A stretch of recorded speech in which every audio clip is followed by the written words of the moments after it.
बिस्मिल्लाहिर्रहमानिर्रहीम। अस्सलाम वालेकुम। वेलकम टू मानी जी किचन।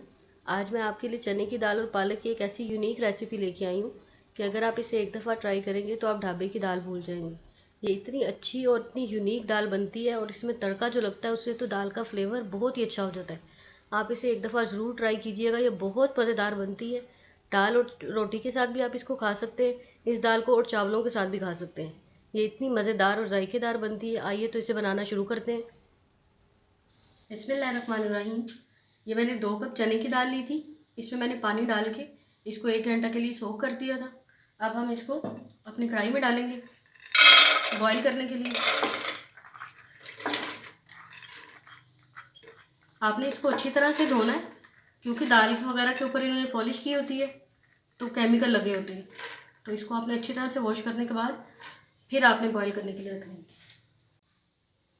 अब हम इसमें 2 गिलास पानी डालेंगे, हाफ टी स्पून नमक, हाफ टी स्पून हल्दी और हाफ टी स्पून इसमें सौंफ शामिल करेंगे। 1 टेबल स्पून घी शामिल कर देंगे। अब हम इसकी आग जलाएंगे।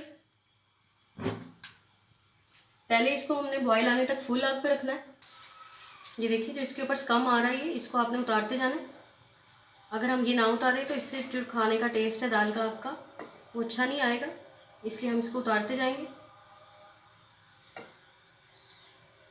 देखिए इसका सारा स्कम मैंने उतार लिया। अब इसकी आंच जो है वो हमने मीडियम कर दी है। अब हम इसको कवर करके 25 मिनट के लिए दाल के गलने तक छोड़ देंगे। ये देखिए दाल हमारी बॉयल हो रही है। जब तक हमारी 20-25 मिनट में दाल बॉयल होती है तो हम इसका मसाला तैयार कर लेते हैं। तब तक मसाला तैयार करने के लिए सबसे पहले हम इसमें 1 कप घी डालेंगे। आप इसको कुकिंग ऑयल में भी पका सकते हैं, मगर इसका टेस्ट जो है ज़्यादा वो घी में ही आएगा। ऑयल मेरा थोड़ा सा गर्म हो गया। अब हम इसमें डालेंगे 1 लौंग, 1 दालचीनी का टुकड़ा और 1 बे लीफ डालेंगे। साथ ही हम हाफ चम्मच ज़ीरा शामिल कर लेंगे। हमने ज़ीरे को अच्छी तरह से पका लिया 1 मिनट।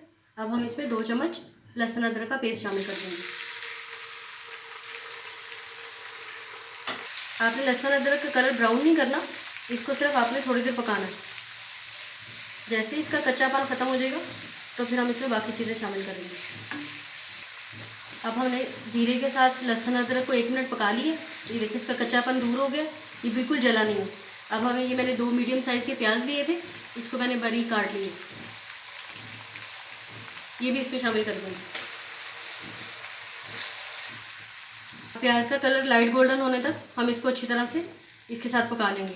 और इसकी आंच जो है वो मैंने पहले मीडियम की हुई थी, अब मैंने इसकी आग प्याज डाल के थोड़ी सी तेज़ कर दी है। प्याज का कलर देखें लाइट गोल्डन ब्राउन हो गया, बिल्कुल आपने इसका कलर डार्क नहीं करना। ये 2 मीडियम साइज़ के टमाटर थे, इसमें मैंने थोड़ा सा पानी डाल के इसको ब्लेंड कर लिया। अब ये भी हम इसमें शामिल कर देंगे। अब फ्लेम जो है वो आपने हाई रखना है। हाई फ्लेम के साथ ही टमाटरों को अच्छी तरह से प्याज में भून लेना है। टमाटर डाल के इसको मैंने 2 मिनट अच्छी तरह से भून लिए। अब इस स्टेज पे हम इसमें नमक मिर्च शामिल करेंगे। हम इसमें सुरख मिर्च शामिल करेंगे 1.5 चम्मच। नमक हमने दाल को बॉईल करते वक्त भी डाला है तो इसलिए हम 1 चम्मच डालेंगे इसमें। हाफ चम्मच हम इसमें डालेंगे chilli flakes, half tablespoon इसमें डालेंगे कोरिएंडर पाउडर और हाफ टी स्पून हल्दी शामिल करेंगे। ये 1 हरी मिर्च थी, इसको मैंने इस तरह लंबा लंबा काट लिया, ये भी शामिल कर देंगे। अब इस मसालों को भी अच्छी तरह हम टमाटर और प्याज में भून लेंगे।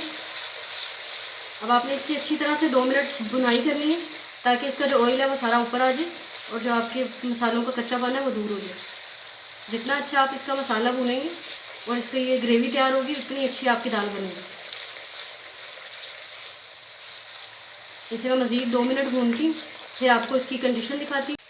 नमक मिर्च के साथ हमने इसको भून लिया और इसका ऑयल देखिए सारा ऊपर आ गया। जब आपका सारा ऑयल ऊपर आ जाएगा तो इसका मतलब है कि आपका जो मसाला है वो अच्छी तरह से तैयार हो गया। अब ये आधा गड्डी मैंने पालक ली थी, इसको मैंने बारीक काट ली है और अच्छी तरह से वॉश करके ये मैं इसमें शामिल करूँगी। अब पालक के साथ आपने पानी शामिल नहीं करना, पालक अपने ही पानी में गलेगी क्योंकि पालक के अंदर बहुत ज़्यादा मॉइस्चर होता है, तो आपको अलहदा से पानी डालने की ज़रूरत नहीं है। आपने इस मसाले के साथ अच्छी तरह से पालक को मिक्स करना है और मज़ीद 2 मिनट के लिए पका लेना है।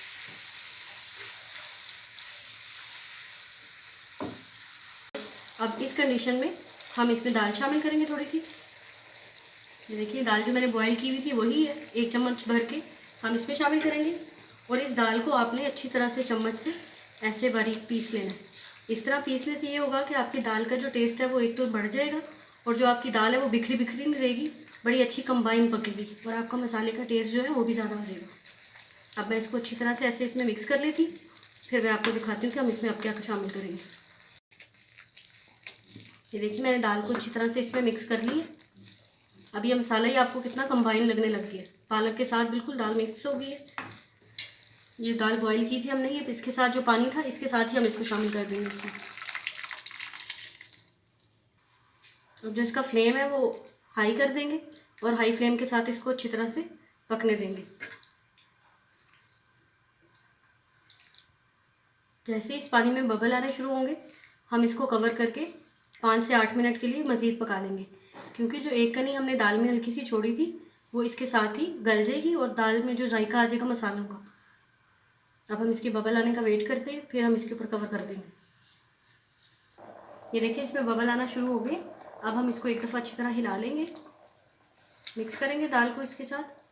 फिर हम इसकी आग जो है वो मीडियम कर देंगे और इसको कवर करके 10 मिनट के लिए छोड़ देंगे। दाल को पकते हुए 10 मिनट हो गए।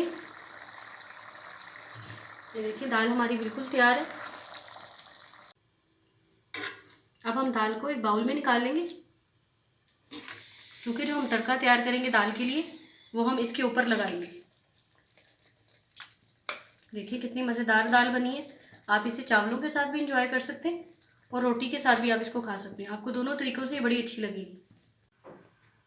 ये मैंने 3 चम्मच घी लिया है। अब ये गर्म हो गया थोड़ा सा, तो हम इसमें 1/2 चम्मच ज़ीरा शामिल कर देंगे। अब हम इस ज़ीरे को सिर्फ थोड़ा सा कड़कड़ाएंगे। जब ये घी ज़ीरा ज़रा सा कड़कड़ाएगा तो फिर हम इसमें अगली चीज़ शामिल करेंगे। ये देखिए ज़ीरा मेरा जो है वो हल्का सा रोस्ट हो गया। आपने इसको बिल्कुल इसका कलर डार्क नहीं करना। अब इस स्टेज पे हम इसकी फ्लेम को ऑफ कर देंगे। अब हम इसमें 1/2 टीस्पून लाल मिर्चों को शामिल करेंगे और इसको जल्दी जल्दी से हिला लेंगे। आपने ये जो प्रोसीजर है ये आग जला के नहीं करना, क्योंकि जो मिर्चें हैं वो फ़ौरन जल जाती हैं। ये तड़का हमारा रेडी हो गया। अब हम इसको दाल पे शामिल कर देंगे।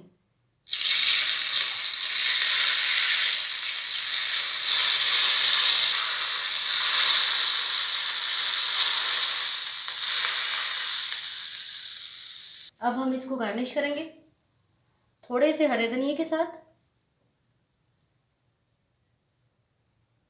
और ये हरी मिर्च, एक हरी मिर्च थी, इसको मैंने लंबाई के रुख काट लिए, इससे गार्निश करेंगे। यह दाल की लुक देखें बड़ी मज़ेदार है। आप ज़रूर इसको एक दफ़ा ट्राई कीजिएगा और अगर आपको मेरी रेसिपी पसंद आए तो मेरे चैनल को लाइक कीजिएगा, फ्रेंड्स और फैमिली के साथ शेयर कीजिएगा, मेरे चैनल को सब्सक्राइब कर दीजिएगा। थैंक यू फॉर वॉचिंग मानी जी किचन।